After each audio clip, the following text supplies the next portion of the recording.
Hello, cheerful people. I am Lakshmi Ranga and I welcome you again on my channel called The Cheerful Mind. आज मैं आपको बात करने वाली हूँ कि किस तरह से आपको ये पता चले कि आपका माइंड स्ट्रॉन्ग है या नहीं। तो इस एक टिप से आपको ये पता चल जाएगा, क्योंकि माइंड की स्ट्रॉन्गनेस का एज सच कोई टेस्ट नहीं होता।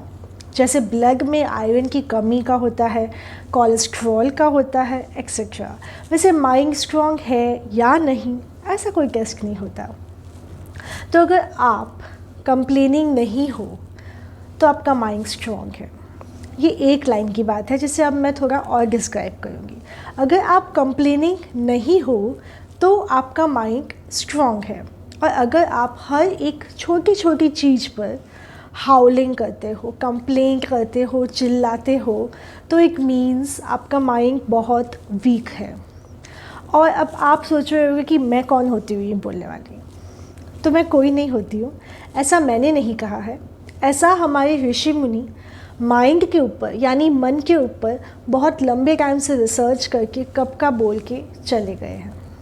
उन्होंने ये बात बोली है। जितने भी हमारे ऋषि मुनि हुए हैं, जिन्होंने भगवान को प्राप्त किया है, जिन्होंने ईश्वर को प्राप्त किया, उन्होंने अब सबसे पहले, क्योंकि सबको अपने माइंड से लड़ना ही पड़ता है, तो उन्होंने भी जब अपने माइंड से लड़ा तब उन्हें ये सारी चीज़ें समझ आई।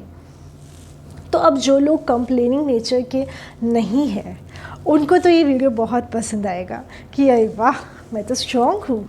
मगर जो लोग कंप्लेनिंग नेचर के हैं तो उनके लिए एक छोटी सी टिप है कि वो इस वीडियो को हेडफोन लगा के सुने, ताकि आपके घर में और लड़ाई ना हो। Jokes apart, it was just a joke. तो जो लोग कंप्लेनिंग नेचर के हैं उन लोगों को ये अवेयरनेस आएगी कि उनको मेंटली स्ट्रॉन्ग होना चाहिए। बट कैसे और क्यों होना चाहिए?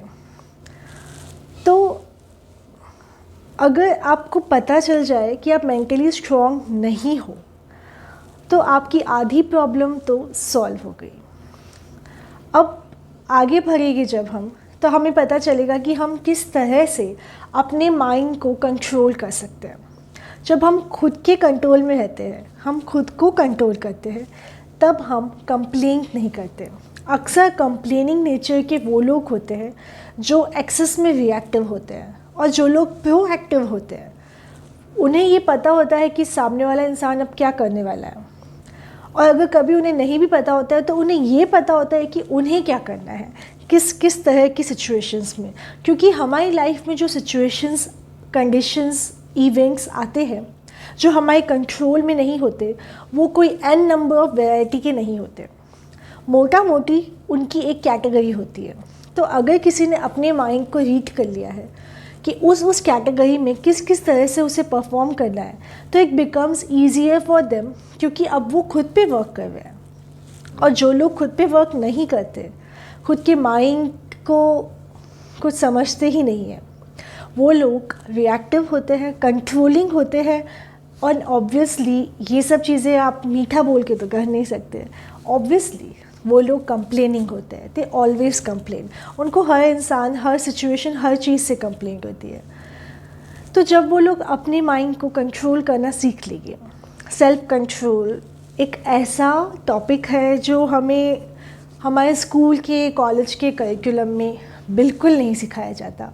अगर ये बचपन से ही सिखाया जाता तो it becomes easier for all of us to apply all those self control principles.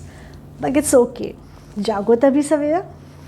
तो इस टिप से आपको ये समझ आएगा कि कंप्लेनिंग नहीं होने के फ़ायदे ज़्यादा है। क्योंकि जब आप कंप्लेन नहीं करते हो तो आपको गुस्सा नहीं आता। और हम कंप्लेन तब करते हैं जब हम आउट ऑफ कंट्रोल फील कर रहे होते हैं, और हमें एक फ़ियर होता है, एक फ़ियर ऑफ अननोन होता है, इनसिक्योरिटी होती है। जब हम चीज़ों को अपने कंट्रोल में ले लेते हैं तो हमें इनसिक्योरिटी फील नहीं होती। और वो इनसिक्योरिटी तब फील होना बंद होती है जब हम खुद पे वर्क करना शुरू करते हैं। तो हमारे पास लोगों की बुराई, लोगों को कंप्लेन करने का टाइम ही नहीं बचता।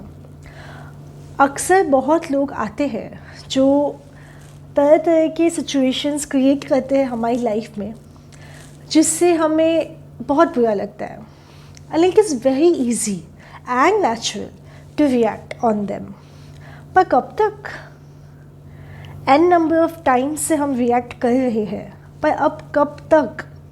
आई think there is a need to change our mindset, to change our mental health, क्योंकि इससे बहुत मेंटल हेल्थ के इम्बैलेंसेस होते हैं, न्यूरोलॉजिकल डिसऑर्डर्स होते हैं और टेंशन क्रिएट होती है आपके माइंड और हार्ट पे।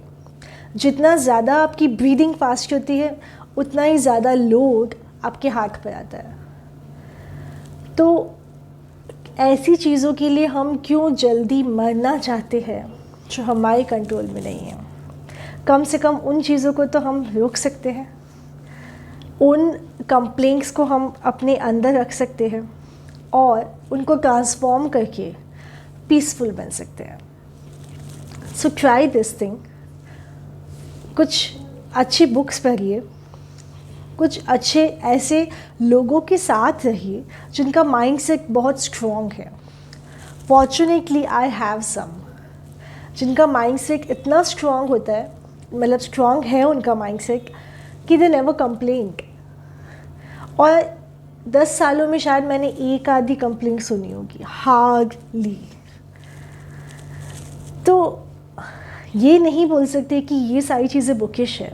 कुछ लोग होते हैं जो इस तरह की लाइफस्टाइल को जी रहे हैं, they are adopting it and they are living better because they know the art of living. They don't know how to spend their life, they know how to live it. हमें अपनी life को खर्च नहीं करना है, हमें उसे जीना है और मज़े से जीना है। So how was my message? Tell me in the comment section down below and let me know how you felt about it. Till then, bye and take care of your mental health.